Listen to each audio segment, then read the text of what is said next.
کہ آپ دیکھیے کہ جب نکاح پڑھنے کے لیے کوئی عالم آتا ہے، دنیا کا کتنا بھی بڑا مجتہد ہو وہ، اگر وہ نکاح پڑھنے کے لیے آئے گا تو ایک لڑکی کے سامنے آنے کے بعد سر جھکا کے زمین پہ نگاہیں گاڑنے کے بعد نگاہیں نیچی کر کے وہ کہتا ہے کہ کیا اجازت ہے کہ آپ مجھے اپنا وکیل بناتی ہیں؟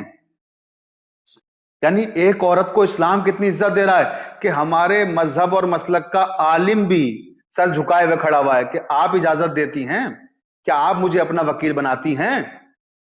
اگر چاہتا پروردگار تو یہ حق علماء کو دے دیتا کہ وہ بھائی جس کا نکاح جس سے چاہیں پڑھ دیں، نہیں، یہ حق عورت کو دیا تاکہ عورت کی عظمت زمانے پہ ظاہر ہو کہ علماء بھی عورت کی مرضی کے بغیر اسے کسی دوسرے کے عقد میں نہیں دے سکتے۔ یہ قانون شریعت ہے، یہ عزت دی اسلام نے ایک عورت کو، ایک احترام دیا کہ جو ہمارا مذہبی رہنما ہے، جو ہمارا مذہبی قائد ہے، وہ بھی آ کر ایک لڑکی جب نکاح ہوتا ہے 30 برس کی بھی ہو شرعی سکتی ہے، اجازت مانگو۔ 16 برس کی بھی ہو سکتی ہے، 40 برس کی بھی ہو سکتی ہے۔ تو جو لڑکی ابھی بالغ ہوئی ہے، 16 برس کی ہے، 15 برس کی ہے، اس لڑکی کے سامنے بھی عالم اسی انداز میں کھڑا ہوا ہے جس انداز میں ایک بزرگ خاتون کے سامنے، اور اجازت طلب کرتا ہے۔ تو یہ احترام ہے، ایک یہ عورت کی عزت ہے کہ علماء بھی آ کے وہاں احتراماً یہ درخواست کر رہے ہیں گویا کہ آپ ہمیں اجازت دیجئے تاکہ ہم آپ کا عقد جس شخص سے اس کا عقد ہونے جا رہا ہے اس کی طرف اشارہ کرتے ہیں، اس کا نام لیتے ہیں کہ اس سے ہم کر دیں۔ تو یہ عورت کو اختیار دیا نکاح کا، اور مرد کو اختیار دیا طلاق کا۔ اب اس کا ایک صحیح۔ ریزن ہے، بعض حضرات اس بات پر اسلام کا مذاق اڑاتے ہیں کہ اسلام میں طلاق تو بہت ہی آسان ہے، اور صاحب 3 بار طلاق کہیے اور طلاق ہو گیا۔ تو میں اس غلط فہمی کو بھی دور کرنا چاہتا ہوں اپنے ناظرین کی کہ فقہ جعفری میں 3 بار طلاق کہنے سے طلاق نہیں ہوتا۔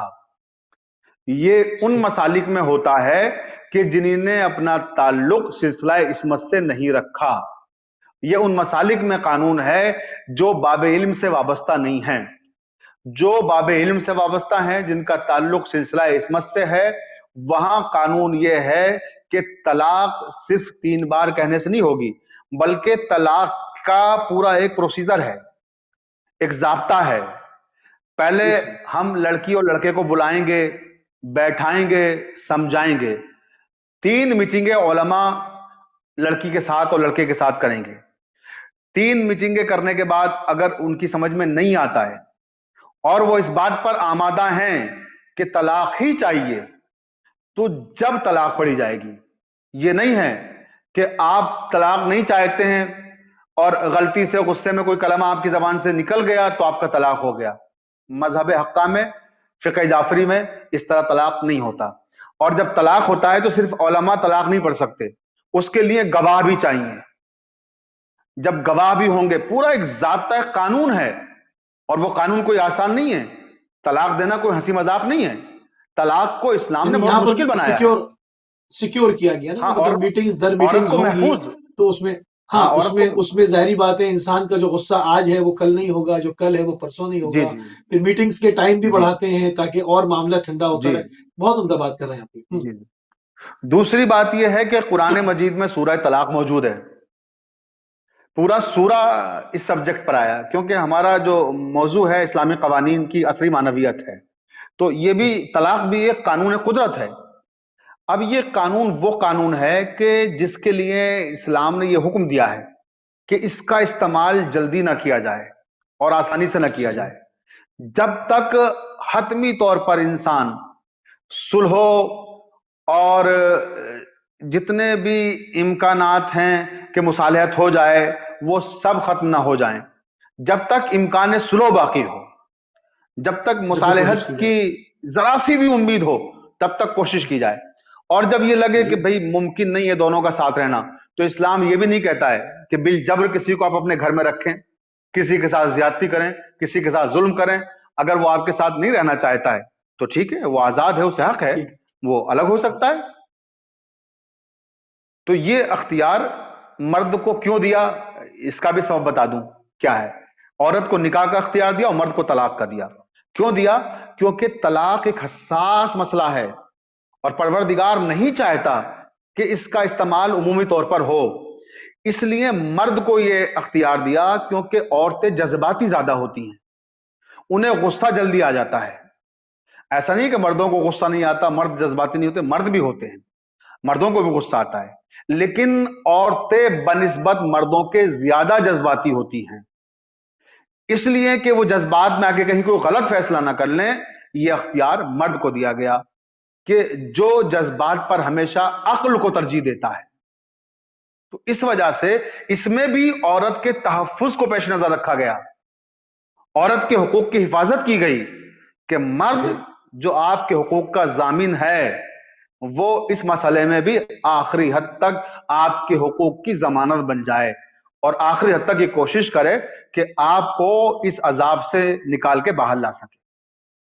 بالکل صحیح۔ اچھا، اس میں ایک سوال ہم نے اور کیا تھا کہ طلاقیں جو ہے وہ بہت زیادہ ہو رہی ہیں، ان کے کیا اسباب دیکھتے ہیں آپ، اس کی وجہ کیا ہے؟ ہاں، یہ بھی بہت اچھا سوال آپ نے کیا علی صاحب۔ یہ جو طلاقوں کا سلسلہ ہے، یہ خواہ مغربی ممالک میں رہنے والے مسلمان ہوں یا مشرقی ممالک میں رہنے والے مسلمان ہوں، یہ ہر جگہ ایک بہت اہم مسئلہ بن گیا ہے، کیونکہ میں دنیا کے مختلف ملکوں میں مجالنے کے لیے جاتا ہوں اور میں وہاں یہ چیزیں دیکھتا ہوں کہ طلاق مطلب ایک بالکل عمومی شے بن گئی ہے اور بہت زیادہ طلاقیں ہو رہی ہیں۔ تو اس کے جو بنیادی اسباب ہیں طلاق کے زیادہ ہونے کے، ایک تو یہ ہے کہ ہم نے صبر و تحمل کا دامن چھوڑ دیا ہے، ہمارے اندر برداشت کرنے کی طاقت نہیں رہی ہے، ہم کوئی بات اپنے بڑوں کی، بزرگوں کی یا بیوی شوہر کی، شوہر بیوی کی برداشت نہیں کرنا چاہتا ہے، ہم، تو اس کے نتیجے میں کیا ہوتا ہے، اختلافات بڑھ جاتے ہیں اور وہ اختلافات اس حد تک بڑھتے ہیں کہ وہ طلاق کی منزل تک پہنچا دیتے ہیں۔ تو ہمیں ضرورت اس بات کی کہ اپنے اندر تحمل پیدا کریں، برداشت کی قوت پیدا کریں اور چھوٹی چھوٹی باتوں کو بڑا ایشو نہ بنائیں۔ کبھی کبھی دیکھیے فیملی ہے، جب گھر میں بہت سارے لوگ ہوتے ہیں تو برتن جب ایک ساتھ رکھیے تو آواز کرتے ہیں، تو ظاہر سی بالکل بات ہے یہ صحیح، تو انسان ہے، تو اختلافات ہوتے ہیں، کبھی کوئی بات ساس کی بہو کو بری لگ گئی، کبھی بہو کی بات ساس کو بری لگ گئی، کبھی بیٹے کی بات باپ کو بری لگ جاتی ہے۔ تو ان سب چیزوں کو ہم نظر انداز کریں اور اس چیز کو نظر انداز کر کے یعنی ہم وسعت اپنے قلبی، آپ کو وسعت قلبی ہونی جی چاہیے۔ جی وسعت قلبی کا مظاہرہ کریں ہم، جی بالکل۔ اور تیسری چیز یہ ہے کہ جو رشتوں کو تار تار کر رہی ہے وہ ہے تیقن کی کمی، زن و شو کے درمیان ایک دوسرے سے یقین اٹھ گیا ہے، جب یقین اٹھ جاتا ہے تو اس کا خاتمہ بھی طلاق پہ جا کے ہوتا ہے۔ ہمیں ایک دوسرے پہ بھروسہ کرنے کی ضرورت ہے۔ دیکھیے دنیا کا صحیح، کوئی بھی رشتہ ہو، دنیا کا کوئی بھی رشتہ ہو، بھروسے کی بنیاد پہ ٹکتا ہے، اعتماد کی بنیاد پہ آگے بڑھتا ہے۔ اگر بالکل صحیح، اعتماد اور بھروسہ نہیں ہوگا، ہر وقت آپ تشکیک کے دائرے میں رہیں گے، ہر وقت شک کریں گے، خواہ وہ عورت ہو یا مرد ہو۔ اگر آپ ذرا ذرا سی باتوں پہ شک کریں گی اور مستقلاً تشکیک کے دائرے میں رہیں گی یا رہیں گے تو نتیجہ کیا ہوگا؟ جدائی اور مفارقت ہوگا۔ تو اپنے آپ کو شک کے دائروں سے باہر لائیں، تیقن کی منزل پر آئیں، ایک دوسرے پہ بھروسہ کریں، اور اگر غلطی سے کسی نے کسی کے بھروسے کو توڑا ہے تو اس بھروسے کو، اس اعتماد کو بحال کرنے کی کوشش کریں اور سبحان کوشش کریں کہ جس بنیاد پر وہ بھروسہ ٹوٹا ہے دوبارہ وہ غلطی ہم سے نہ ہو، ہم دوبارہ بالکل صحیح، اس بالکل طرف صحیح، نہ جائیں جن کی بنیاد پر، جن اسباب کی وجہ سے ہمارے درمیان میں مفارقت یا جدائی پیدا ہونے کے امکانات ہیں۔ تو بالکل یہ صحیح، بالکل بنیادی صحیح۔ وجہ ہے کہ تحمل کی کمی ہے، اور تحمل کے ساتھ ساتھ تیقن کی کمی ہے، اور تیقن کے ساتھ ساتھ معاملہ فہمی کی کمی ہے۔ یہ بھی ایک سبحان مسئلہ اللہ، ہے سبحان اللہ، کہ ہمارے اندر معاملہ فہمی کی بھی کمی ہے۔ معاملہ فہمی کی کمی وہ اس معنی میں کہ ہم کبھی کبھی ایسا ہوتا ہے کہ ہوتا کچھ ہے اور سمجھ کچھ لیتے ہیں۔ مثلا کوئی بات ہماری تعریف میں کہی جا رہی ہے، لیکن اگر ہم آپ سے ناراض ہیں تو ہمیں اچھی بات بھی بری لگنے لگتی ہے، یعنی آپ کی اچھائی بھی برائی میں بدل جاتی ہے۔ لطیف انسان بات کو بھی ہائٹ احباب کو کھٹکتی ہے، لطیف بات بھی احباب کو کھٹکتی ہے، نہ کھٹکتی جانے ہے۔ کون سا کانٹا میری زبان میں ہے۔ تو وہ اللہ والا اکبر، معاملہ ہے کہ جب تعلقات وہ کشیدہ ہے، ہوتے ہیں تو اچھی باتیں بھی بری لگنے لگتی ہیں۔ بالکل تو بالکل ہمیں صحیح، ایسے انسان کو موقعوں پر حلیم، معاملہ فہمی سے کام لینا چاہیے۔ جزاک اللہ قبلہ، جزاک اللہ، انتہائی ممنون آپ نے. السلام. جی ناظرین، آپ سماعت فرما رہے تھے ہندوستان سے اودھ کی راجدھانی لکھنؤ سے سلطان الذاکرین جناب شفیق حسین شفق صاحب